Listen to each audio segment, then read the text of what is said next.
hydrogen plus oxygen, which is reactants, and it gives one product, which is water. Now, before we move ahead, let's go to the energy changes that are involved. Besides using a word equation, this is again the last paragraph basically of page 163 of your book. Besides using a word equation, you can also use models. Atom is like a sphere, we represent it. We also did an activity of, Play-Doh with that. We can use models to represent this chemical reaction. Look at the models below.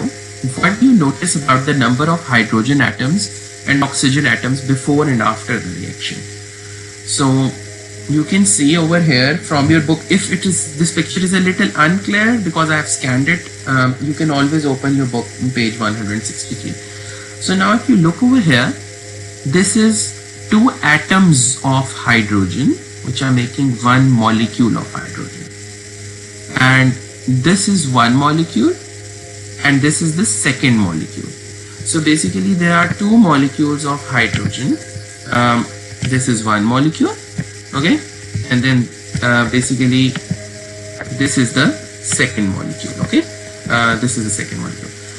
Now two molecules of hydrogen are mixing up with basically how many molecules of oxygen? This is basically one molecule of oxygen, okay, because two atoms of oxygen make one molecule of oxygen. And what are they giving? You can very easily see over here from the model that it is basically making two molecules of water. So over here the hydrogen molecule is combining two atoms of hydrogen, which is one molecule of hydrogen combines with one atom of oxygen. So these are making two molecules of water, okay. These are two molecules of water. Now over here something very important that we need to note is, remember we were doing an experiment before in which we burnt the mixture of sulfur and iron, and it caused heat to be released. So basically energy is released, or if the reaction is not taking place, we will provide energy. Either we will heat it, or we will, some reactions take place in the presence of only light also.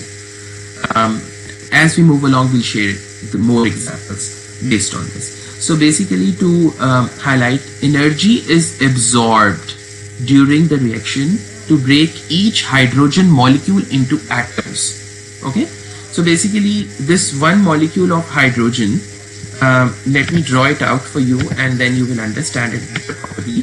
This is one molecule of hydrogen and this is, for example, the second molecule of hydrogen.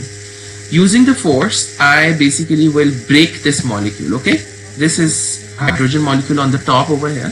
If I'm going to use energy, break this molecule, okay, and after breaking the molecule, the energy is basically absorbed for breaking the molecule. And for similar goes for breaking off the oxygen molecule from between, it will absorb energy.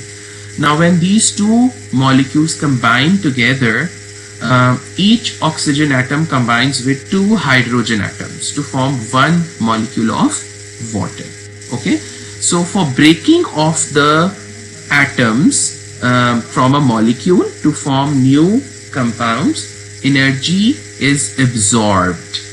And when compounds basically are formed, over here hydrogen is being attached to the oxygen.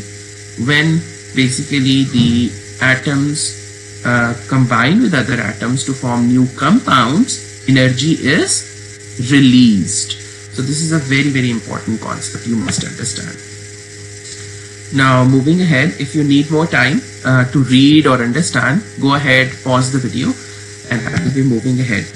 Now if you go back to your worksheet, or if you don't have the worksheet, you can note these questions down. Now question 5, complete the following reaction, and you can use book page 163 for help. Two molecules of hydrogen A plus one molecule of oxygen B gives what? you need to write this, how many molecules of which product are formed. Okay, so pause the video.